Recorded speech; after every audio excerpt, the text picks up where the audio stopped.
에베소서 3장 14절에서 21절 말씀, 신약 성경 313페이지입니다.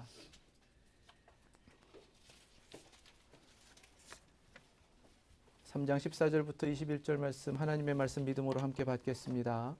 이러므로 내가 하늘과 땅에 있는 각 족속에게 이름을 주신 아버지 앞에 무릎을 꿇고 비노니 그의 영광의 풍성함을 따라 그의 성령으로 말미암아 너희 속사람을 능력으로 강건하게 하시오며 믿음으로 말미암아 그리스도께서 너희 마음에 계시게 하시옵고 너희가 사랑 가운데서 뿌리가 박히고 터가 굳어져서 능히 모든 성도와 함께 지식에 넘치는 그리스도의 사랑을 알고 그 너비와 길이와 높이와 길이가 어떠함을 깨달아 하나님의 모든 충만하신 것으로 너희에게 충만하게 하시기를 구하노라. 우리 가운데서 역사하시는 능력대로 우리가 구하거나 생각하는 모든 것에 더 넘치도록 능히 하실 이에게 교회 안에서와 그리스도 예수 안에서 영광이 대대로 영원 무궁하기를 원하노라. 아멘. 하나님 말씀입니다. 기도하겠습니다. 하나님 감사합니다. 하나님께서 오늘도 귀한 말씀 허락하여 주셔서 저희들이 말씀 앞에 귀 기울일 수 있도록 은총을 주시니 감사드립니다. 성령으로 기록된 말씀, 성령님께서 저희 모두에게 감동을 주셔서 모두가 그 말씀 가운데 주의 음성 듣게 하시고 깨닫는 은총을 누리게 하여 주시옵소서. 부족한 종을 세우셨습니다. 성령님께서 온전케 하시고 담아주신 말씀 전하는 데 부족함 없도록 능력으로 더하여 주옵소서. 모든 것을 성령님께 맡깁니다. 주장하여 주옵소서. 예수님 이름으로 기도드립니다. 아멘. 우리 1장, 2장 에베소서의 말씀을 묵상하면서 하나님께서 하나님의 크신 능력으로 우리에게 이루신 그 구원의 역사, 그리고 그 가운데의 교회의 모습을 말씀하고 또 우리에게 깨닫게 하셨습니다. 그러면 우리 입장에서 자, 교회의 모습이 어떻게 이루어지는 것인가 한번 정리해 보겠습니다. 먼저 예수 그리스도를 믿는 믿음의 사람들은 예수 그리스도를 믿음으로 말미암아 예수 그리스도 안으로 들어가는 겁니다. 사망에서 생명으로 옮겼다라는 것은 그리스도 안에 있는 그 생명으로 옮겨졌고 그 생명을 얻었다는 거예요. PPT를 보여주세요. 그래서 먼저 우리에게 이루어지는 것은 죄로 죽은 우리가 다시 사는 거예요. 그것을 성경에서는 하나님께서 그리스도 안에서 새로운 피조물 되게 하셨다. 고린도후서 5장 17절 새 창조로 이루신 것이다 라고 말씀을 주십니다. 이렇게 구원받은 나, 예수 그리스도 안에서 새롭게 창조된 나만이 아니라 그렇게 구원받은 이들을 그리스도 안에 모이게 하십니다. 그래서 예수 안에 있는 사람들, 그 사람들의 모습을 보게 하십니다. 그 사람들은 그리스도로 말미암아 이루신 그 화평을 누리게 하신다. 그래서 십자가로 하나 되게 하셨다는 거예요. 이것이 바로 예수님 안에서 이루어지는 구원의 모습이고 구원받은 성도들의 모습입니다. 그리고 이 하나됨이라는 것은 한 몸을 이루어가는, 성경에서는 한 새 사람, 새 사람이 된다, 한 명의 사람이 된다라고 계속 증거하고 계신다는 말이죠. 그렇게 우리를 이루셔 가시는 거예요. 다른 것이 아니라 창조하시는 겁니다. 새롭게. 그렇게 모인 이들이 비로소 하나님께서는 교회라 하신 곳에 함께 모이게 되는 겁니다. 교회는 만물 위에 있는 그리스도의 몸인 교회가 있고 만물 안에 있는 교회가 있어요. 그리스도 안에 구원받은 우리를 통해 먼저 만물 안에서 교회를 이루십니다. 그것이 바로 하나님의 가족이며 하나님의 성전이다라고 하신 것입니다. 든든하게 세워져가는 성전의 모습은 겉으로는 건물 같지만 그리스도의 몸으로 세워져가는 모습을 나타내는 거예요. 그 안에 우리가 거하는 것이고요. 구원받은 이들이 계속 들어와 거하는 겁니다. 그렇게 거하는 것은 하나됨을 위한 것이고요. 하나됨으로 서는 겁니다. 그렇게 서서 하나 됐을 때에 오직 아무것도 남지 않고 그리스도로만 충만케 된 바로 그 모습이 그리스도의 몸된 교회인 줄로 믿습니다. 우리에게 보게 하신 것이 바로 그거예요. 하나님의 구원을 완성하실 때의 교회의 모습, 완성된 교회의 모습을 향하여 우리를 계속해서 이루어 가시는데 하나님의 그 크신 능력으로 하늘의 신령한 복으로 이루어가고 계시는 줄로 믿습니다. 맡기실 때, 믿음으로 주님 앞에 따라가실 때에 우리는 우리가 할 수 없는 그것을 하나님의 놀라우신 능력으로 이루시기에 기도하는 대로 이루어지는 줄로 믿습니다. 바로 그 교회 모습을 향하여서 이제 교회로 우리가 하나님 앞에 서서 이뤄가야 할 그 모습과 사명을 3장에서 말씀하십니다. 이 교회의 정체성이라는 것은 다른 것이 아니라 변화된 한 세 사람으로 말미암아 하나님께서 이뤄가시는 그리스도의 몸된 교회로 완성되어 가는 거예요. 나로부터 그리스도의 몸인 교회가 직접 연결되었다는 것입니다. 어디 딴 데서 찾는 게 아니에요. 좋은 교회 어디서 다른 곳에서 찾으시는 게 아닙니다. 내가 예수 그리스도 안에서 새롭게 창조됨으로 나를 통해 하나님께서 이뤄가시는 것이 그리스도의 몸된 교회인 줄로 믿습니다. 그 변화를 주님 앞에 받아야 되는 거예요. 먼저 그 모습으로 이 땅 가운데 교회로 이루어지고 교회를 통해 이루고자 하시는 하나님의 거룩한 구원의 역사에 참여하게 하셨기 때문에 하나님께서 이루고자 하시는 그 사명이 무엇인지를 먼저 1절부터 13절까지 말씀하세요. 1절부터 13절에는 그래서 사도인 사도 바울이 스스로 자신이 어떠한 모습이고 어떠한 일을 이루고 있다라는 그 고백을 통해 교회가 바로 그런 모습으로 그렇게 일해야 된다라는 정체성과 사명을 가르쳐 주시는 말씀입니다. 첫 번째 정체성이 무엇인가? 1절 말씀에 그리스도 예수의 일로 너희 이방인을 위하여 갇힌 자 된 나 바울. 바울은 갇혔다 그렇게 고백하고 있습니다. 교회도 이방을 위하여 갇힌 자가 되어야 되는 겁니다. 예수 그리스도의 일로 갇혔다라고 하는데 그리스도의 원어에는 일이라는 말은 없습니다. 그리스도의 갇힌 자예요. 그리스도 안에 갇혔다는 것이고 그리스도 때문에 갇혔다는 의미가 되는 것입니다. 지금 에베소서를 쓰게 하실 때에 에베소서를 쓰고 있는 사도 바울은 옥에 갇혀 있는 상태예요. 그 옥은 세상 권세가 다스리는 그 다스림 가운데 있는 옥이죠. 그러나 사도 바울은 하나님께서 깨닫게 하신 것이 내가 로마의 제국의 황제에 갇힌 자가 아니라는 겁니다. 어떤 세상 권세에 그 왕에 의해서 갇혀 있는 것이 아니라는 거예요. 자신은 처음부터 그리스도 안에 갇힌 자였다라고 고백하고 있는 것입니다. 처음 은혜를 받았을 때에 아나니아라는 선지자를 통해서 하나님께서 그리스도께서 친히 바울을 향하여 목적하신 하나님의 뜻을 이렇게 나타내셨습니다. 사도행전 9장 15절 16절 말씀이에요. 내 이름을 이방인과 임금들과 이스라엘 자손들에게 전하기 위하여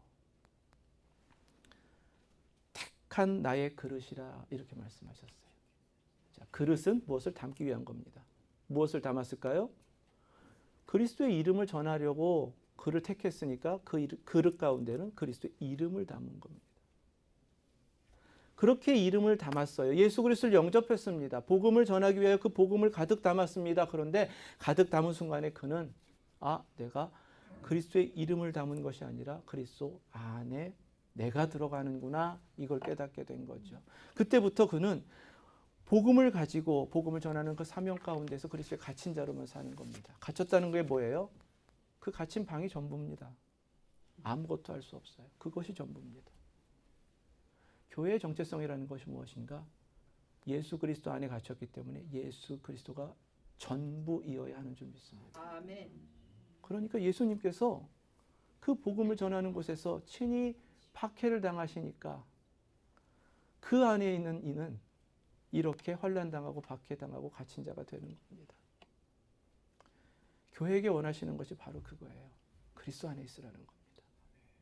갇힌 자처럼 꼼짝하지 말고 벗어날 수도 없다는 것을 인정하면서 그리스도께서 이루어 가시는 대로 그대로 우리의 모습을 통하여 그리스도가 나타나는 바로 그 교회로 그 성도로서 살아내실 수 있길 주님의 이름으로 축원합니다. 두 번째는요. 6절 말씀에 이방인들이 복음으로 말미암아 그리스도 예수 안에서 함께 상속자가 되고 함께 지체가 되고 함께 약속에 참여하는 자가 됨이라. 이 복음을 위하여 그의 능력이 역사하시는 대로 내게 주신 하나님의 은혜의 선물을 따라 내가 일꾼이 되었노라 이렇게 고백합니다. 교회는 그리스도의 일꾼인 줄 믿습니다. 무엇을 위하여? 복음을 위하여입니다. 그런데 그 복음을 누구에게요? 이방인들에게 전하기 위하여. 이방인들에게 전해진 복음이 어떠한 일을 이루는가? 그렇게 이루어지는 구원의 은총이 무엇인가? 함께 상속자가 됐다는 것입니다. 하나님 나라의 상속자예요. 이방인들도요. 함께 지체가 되었다는 겁니다. 지체는 소마, 몸입니다. 함께 몸이 되는 거예요. 함께 약속에 참여하는 자가 되었다는 것입니다. 약속은 소망입니다. 함께 내일을 소망할 수 있게 되었다는 것입니다. 달라질 것이 없죠. 이 은혜는 이미 사도 바울이 받은 은혜입니다. 무슨 얘기인가? 복음을 전하는 그곳에 복음을 듣고 예수 그리스도를 믿는 자들은 자신과 같이 일꾼으로 서게 된다는 사실입니다. 교회는 바로 그 일꾼이 되어야 된다는 거예요. 내가 가진 건 뭘 나누는 게 아닙니다.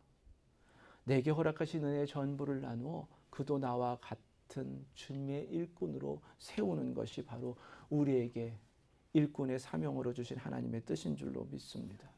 세 번째는요, 8절 말씀입니다. 여기서 정체성 하나, 지극히 작은 자보다 더 작은 나에게라고 말씀하셨습니다. 비교급하고 최상급을 가지고 만들어낸 말입니다. 지극히 작은 자보다 더 작은 자가 그만큼 자신은 작다라고 고백하고 있는 거예요.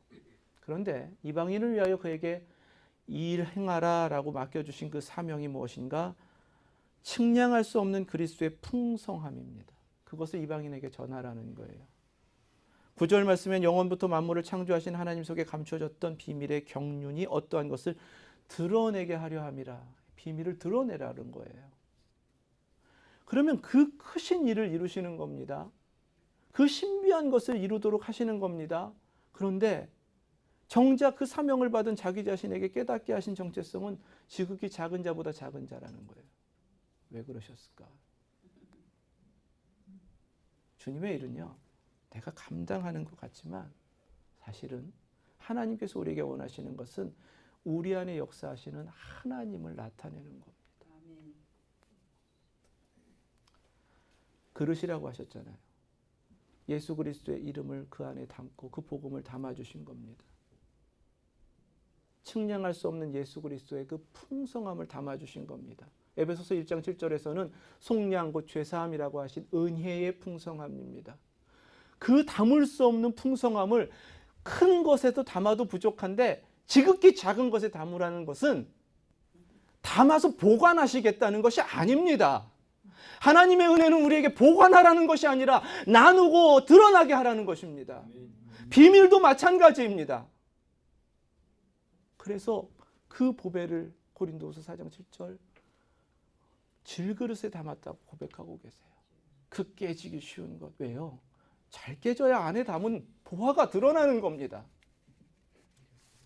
교회는 우리에게 주신 그 귀한 은혜를 보관하거나 감추거나 우리 것이라고 하는 것이 아니에요. 하나님께서 우리에게 찾으시는 그 사명의 모습은요, 지극히 우리가 작아져서 우리 안에 감당할 수 없는 은혜의 풍성함이 계속해서 나누어지고 드러나고 어떻게 주체할 수 없을 정도로 넘쳐 흘러서 세상 가운데 강물처럼 흘러 넘치기를 바라신다는 사실입니다.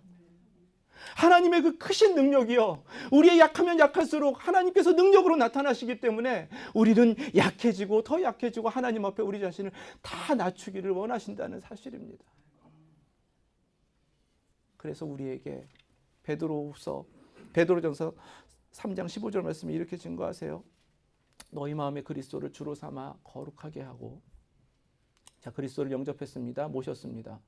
그러면 너희 속에 있는 소망에 관한 이유를 묻는 자에게는 누군가가 주로 모신 예수 그리스도로 인하여 소망이 있다라는 것을 보게 된다는 겁니다. 그래서 물어야 된다는 겁니다. 그게 제대로 된 교회 모습이라는 거예요. 제대로 된 예수 믿는 사람들의 모습이라는 겁니다. 당신 뭐 때문에 그렇게 늘 소망으로 가득합니까?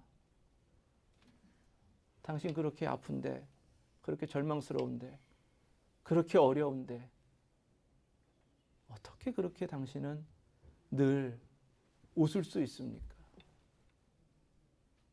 그리스도를 주로 삼으셨으면 이 소망이 세상 가운데 나타나실 수 있길 주님의 이름으로 축원합니다. 그래서 대답할 준비하라는 겁니다. 대답할 준비하라는 거예요. 온유와 두려움으로 늘 내가 아니라, 은혜 받은 내가 아니라 내게 은혜 주신 하나님이 나타나시고 내 안에 내주하시면서 다스리시는 예수 그리스도가 나타나시는 삶이 되실 수 있길, 또 우리 교회가 되시길 주님의 이름으로 축원합니다. 10절 말씀부터 12절 말씀이에요. 여기에서 교회에게만 맡겨주신 귀한 사명을 우리에게 깨닫게 하십니다. 교회로 말미암아 하늘에 있는 통치자들과 권세들에게 하나님의 각종 지혜를 알게 하려 하시리니, 이것은 성도 개개인이 하는 게 아닙니다. 교회가 하는 겁니다. 무엇을 상대하라고요? 통치자들과 권세들. 하늘에 있다 하였으니까 에베소서 2장 2절 말씀대로라면 공중권세 잡은 자를 따르는 권세입니다. 감당할 수 없어요. 하나님을 대적하는 세력입니다. 복음을 방해하는 세력입니다. 예수 그리스도께 적대적인 세상입니다. 그런데 교회는 그들을 상대하라는 거예요. 각종이라고 하신 것은 오색 색깔로 아름답게 어우러진 거예요. 그 빛깔이 당장에 무엇인지 모르지만 너무 아름다운 거예요. 그것을 지혜라고 하셨습니다. 그들에게 바로 그것을 나타내 보여주며 그것이 무엇인지를 알게 하라고 말씀하시는 겁니다. 복음은 너무나 신비한 거잖아요. 어떻게 죽었던 자가 살아납니까? 어떻게 육체로 끝나버린 인생인데 영원한 것이 있다고 말합니까? 어떻게 둘이 하나가 됩니까? 어떻게 말할 수 없이 그 아름다운 화평이 이루어질 수 있단 말입니까? 세상은 몰라요. 그런데 교회가 그것을 알게 하라고 하십니다. 그래서 결코 교회는 힘의 원리에 의해 지배되고 있는 세상과 타협해서 안 됩니다. 늘 세상은요, 우리가 복음을 전해야 할 대상인 겁니다. 공중권세에 의해서 다스림을 받고 있다는 것을 순간도 놓치지 말아야 됩니다. 그러면 교회도 그 세상의 권세로부터 얼마나 많은 박해를 받는데 그 연약한 교회가 어떻게 그 사명을 감당할 수 있습니까? 12절 말씀에 우리가 그 안에서, 예수 그리스도 안에서 그를 믿음으로 말미암아 담대함과 확신을 가지고, 우리의 담대함과 확신의 근거는 오직 예수 그리스도를 믿는 믿음인 줄 믿습니다. 그리고 어디로 나아가라고요? 하나님께 나아가는 겁니다. 사도 바울은 갇혔지만 하나님께 나아가고 있는 겁니다. 우리가 비록 세상 가운데에서 아무것도 할 수 없는 연약함인 것 같지만 예수 그리스도를 믿는 믿음으로 서서 참된 구원이 예수 그리스도께 있음을 나타내고 증거하고, 그 모습으로 세상 가운데 우뚝 서서 십자가를 세우고 그 진리의 복음을 전하면 세상을 상대하는 것 같지만요, 우리는 하나님께 나아가는 그 길로 인도함을 받고 있는 줄 믿습니다. 하나님 우리에게 찾으시는 건 바로 그거예요. 세상 살면서 하나님을 향하여 방향 짓고 살으라는 겁니다. 모든 성도는, 모든 교회는 하나님을 향해 나아가야 된다. 바로 그 모습으로 우리 살아내시고요, 이 마지막 때 사명 감당하실 수 있길 축원합니다.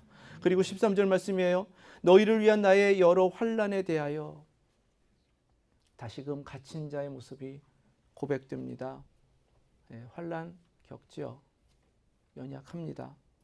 하지만 그 연약함 가운데, 환난 가운데 낙심하지 말라라고 말할 수 있는 겁니다.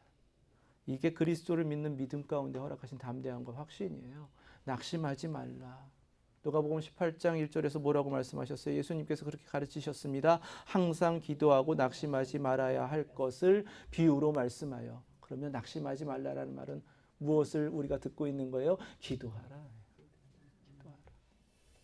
사도 바울은 지금 환난 가운데 있지만 교회를 향하여 기도해 주십시오, 이렇게 요청하고 있는 겁니다. 그것이 성령님의 뜻이기 때문에 그렇습니다. 디모데후서 2장 8절부터 10절 말씀이에요.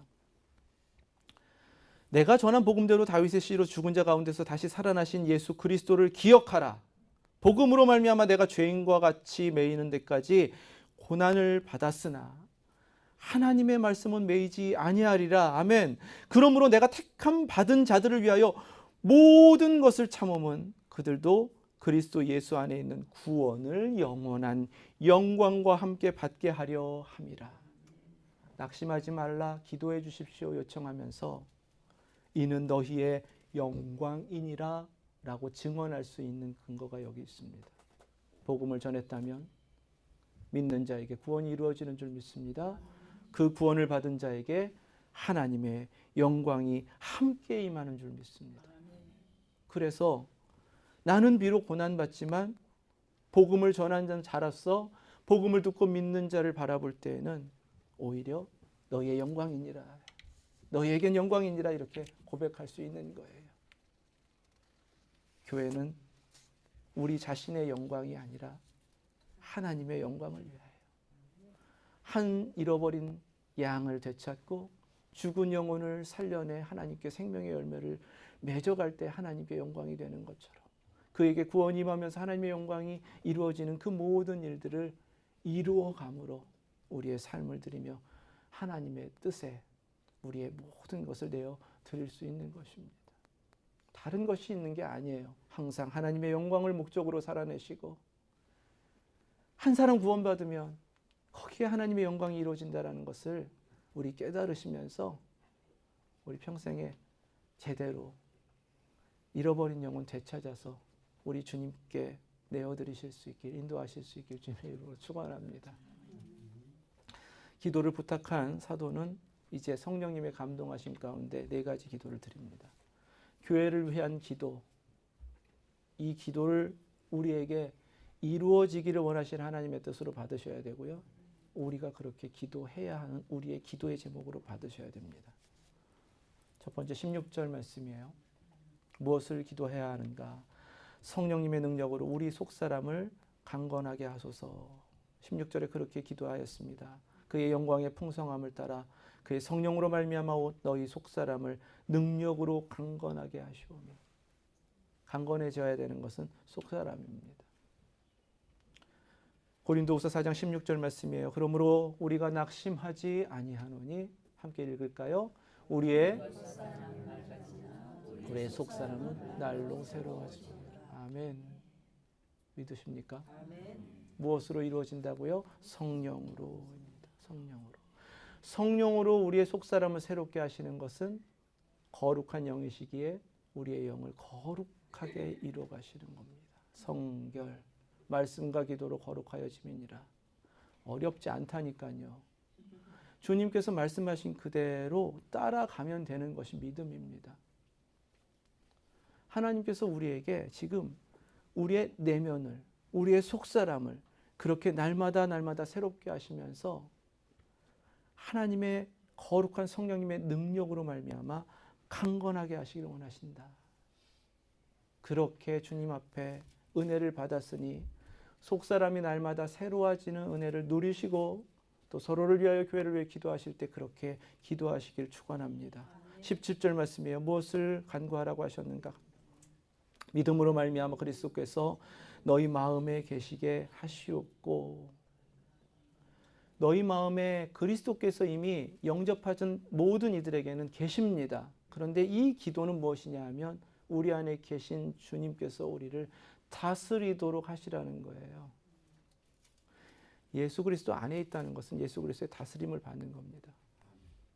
예수 그리스도를 믿음으로 영접할 때 그분이 우리 안에 성령님으로 임하실 때에 임하심과 동시에 우리를 다스리시는 줄로 믿습니다. 지금 그것을 계속해서 하나님 앞에 간구하라는 겁니다.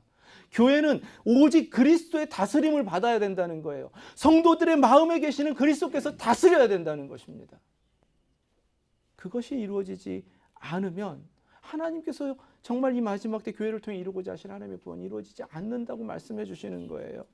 자, 그 마음에 계신 그리스도께서 다스리시는 증거가 무엇인가? 너희가 사랑 가운데서 뿌리가 박히고 터가 굳어져서 그리스도의 사랑으로 넘치고 그 사랑 안에서 굳건하게 서게 되는 줄로 믿습니다. 그리스도의 다스리심을 받는다는 것은 믿는다라고 할 때예요. 그리스도만 계시는 겁니다. 갈라디아서 2장 20절 말씀 우리가 잘 알죠. 내가 그리스도와 함께 십자가에 못 박혔나니 그런즉 이제는 내가 사는 것이 아니요 오직 내 안에 그리스도께서 사시는 것이라. 아멘. 이제 내가 육체 가운데 사는 것은 나를 사랑하사 나를 위하여 자기 자신을 버리신 하나님의 아들을 믿는 믿음 안에서 사는 것이라. 아멘. 믿으면 나는 없고 그리스도만 계시는 줄 믿습니다. 그 충만함이 이루어지실 수 있도록 축원합니다. 그 사랑으로 넘칠 때, 그 사랑 위에 굳건하게 설 때에 그 믿음으로 하나님께서 허락하신 믿음과 사랑으로 우리는 이 마지막 때의 교회로 서게 되는데요. 그런데 그 사랑을 좀 알으라고 하십니다. 사도의 기도 가운데 18절 19절 말씀에 능히 모든 성도와 함께 지식에 넘치는 그리스도의 사랑을 알고, 그리스도의 사랑은 머리로 하는 게 아니에요. 우리가 경험하여 알았던 모든 지식을 넘어섭니다. 수천 년 동안 경험했다라고 하는 모든 지식도 넘어섭니다. 그 신실한 수많은 그리스도인들이 2000년 기도 역사 가운데 남겨놓은 그리스도의 사랑에 대한 깨달음을 넘어섭니다. 그렇게 아는 게 아니에요. 왜 그러면 알 수 없는가? 너비와 길이와 높이와 깊이가 어떠함을 깨달아. 그리스도의 사랑의 크기를 알라고 그러시는 거예요. 그 규모가 얼마나 큰지 무한함을 알라는 것입니다. 사랑 받았잖아요. 우리는 그 사랑 안에 있단 말입니다. 그 사랑 가운데서 굳건하게 세워가시는 거예요. 우리는 그 사랑으로 살고 그 사랑으로부터 생명력을 얻고 그 사랑으로 말미암아 주님 앞에 자라 열매를 맺게 되는 것입니다. 그런데 그 사랑 안에 있는 우리가 다른 건 몰라도 얼마만큼 우리가 열매를 맺을 수 있습니까? 얼마만큼 주님 앞에 자랄 수 있습니까? 그것 따지지 말고 우리가 사랑 안에 있으니까 그리스도의 사랑이 얼마나 무한하고 크신지를 좀 알라는 것입니다. 그 사랑의 무한함을 알면 우리가 세상 살아가면서 문제라고 여기는 모든 문제가 아니라는 것을 깨닫게 된다고 말씀하시는 거예요. 로마서 8장 39절 말씀에 높음 깊음이라는 것을 그리스도의 사랑을 대적하는 방해꾼 장애물처럼 말씀하세요. 높음이나 깊음이나 다른 어떤 피조물이라도 우리를 우리 주 그리스도 예수 안에 있는 하나님의 사랑에서 끊을 수 없으리라. 아멘. 어떠한 것도요, 아무리 크고 강한 것 같을지라도 그리스도의 사랑을 넘어설 수 없고 그리스도의 사랑을 이길 수 없는 것입니다. 그리스도의 사랑의 크기를 알면 하나님 앞에 그 사랑으로 설 수 있는 것이고 이 세상 살아가면서 그리스도께서 이루어가시는 그 승리를 누리며 살아갈 수 있는 줄 믿습니다. 하나님 우리에게 그것을 원하고 계시는 거예요. 그래서 그 사랑으로 살아내고 그 사랑으로만 주님 앞에 서라. 그러면 어떻게 되는가요? 궁극적으로 하나님께서 이루고자 하시는 하나님의 모든 충만하신 것으로 너희에게 충만하게 하시기를 구하노라. 이것이 서로를 위한 기도가 되고 우리를 향해 간구하신 것이기에 성령님의 뜻대로 우리 안에 이루어져야 하는 모습이 되는 줄 믿습니다. 거듭거듭 무엇으로 채워가는가, 이것이 우리의 신앙의 여정이라는 걸 깨닫게 하시는 거죠.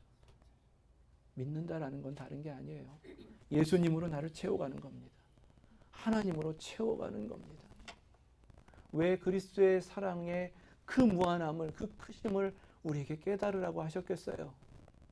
하나님은 하나님의 크신 능력으로 예수 그리스도 안에서 역사하셨고 교회를 향해서 역사하시겠다고 하셨습니다. 그리스도의 사랑의 크기를 깨닫는 만큼 하나님의 능력의 크심을 깨닫게 되는 줄 믿습니다. 그 사랑을 의지하면 하나님의 능력으로 지금도 역사하시는 하나님의 능력을 경험하게 되는 것이고 우리의 삶 가운데에 기적이 나타나게 되는 것입니다. 바로 그 은혜를 받으라는 거예요. 그렇게 하나님을 의지하고 깨달을 때에 계속해서 하나님으로 충만케 되는 역사가 우리 각자의 삶에, 우리의 존재에, 우리 교회에 이루어지게 되는 줄로 믿습니다. 그리고 20절, 21절 말씀 함께 읽습니다. 우리 가운데서 역사하시는, 우리가 구하거나 생각하는 모든 것에 더 넘치도록 능히 하실 이에게 교회 안에서와 그리스도 예수 안에서 영광이 대대로 영원무궁하기를 원하노라. 아멘. 21절 보세요. 교회 안에서와 예수 그리스도 안에서잖아요. 하나님께서 그 크신 능력으로 똑같이 역사하신다는 것입니다. 믿으셔야 합니다.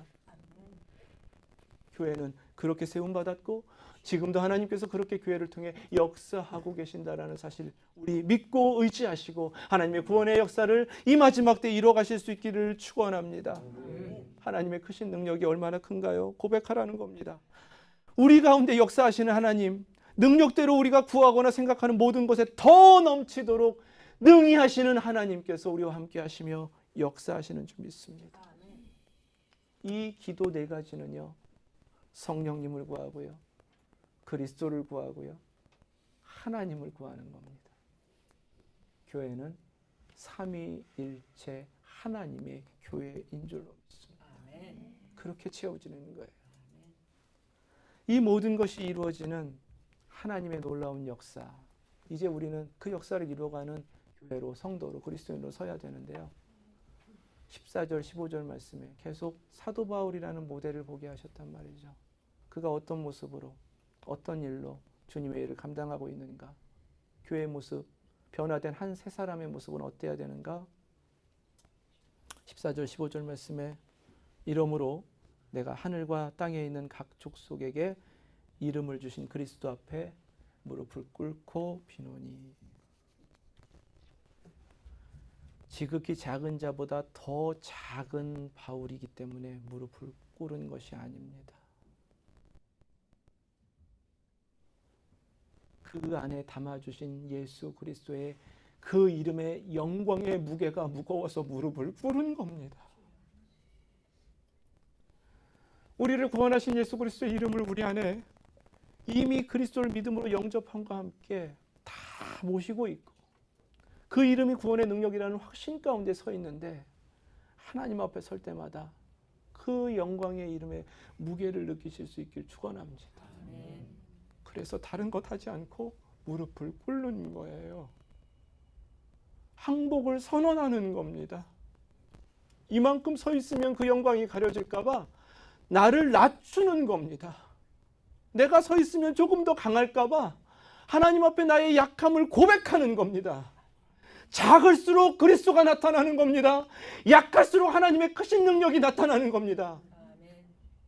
그래서 교회는 무릎을 꿇고 함께 기도하는 공동체가 되어야 하는 것입니다. 우리 주님이 마지막 겟세마네 동산에서 그 모습 보여주셨습니다. 사도 바울이 깨닫고 했나? 아니요. 우리 주님 그렇게 하신 대로 그대로 하는 겁니다. 밀레도에서 에베소 장로님들과 함께 무릎 꿇고 기도했던 것도 바로 그 이유입니다. 베드로가 죽은 자를 살릴 때도 무릎을 꿇었던 이유가 거기에 있습니다. 스데반이 자신에게 돌을 던지는 이들을 향하여서 그들을 책하지 않고 하나님을 바라보며 무릎을 꿇었던 것도 바로 그 이유입니다. 그들을 사하여 주옵소서. 내게 허락하신 어떠한 능력이나 의지가 아닙니다. 하나님의 일을 하는 것은요, 주님 앞에 무릎 꿇을 때에 우리 주님께서 행하신 대로 그 길을 따라가면 우리 주님 십자가로 우리를 구원하신 것과 같이 우리도 십자가의 길을 갈 수 있는 줄로 믿습니다. 누가복음 22장 41절 42절 무릎 꿇은 우리의 기도, 우리 주님과 같은 기도 되길 원합니다. 아버지여, 만일 아버지의 뜻이거든 이 잔을 내게서 옮기시옵소서. 그러나 내 원대로 마시옵고 아버지의 원대로 되기를 원하나이다. 외우시자고요. 그러나 내 원대로 마시옵고 아버지의 원대로 되기를 원하나이다. 무릎으로 하나님의 능력을 이 땅 가운데 나타나시고 마지막 때 구원의 역사에 참여하시는 저와 여러분 웨스트엔드 예수제자교회 되시길 주님의 이름으로 축원합니다. 기도하겠습니다.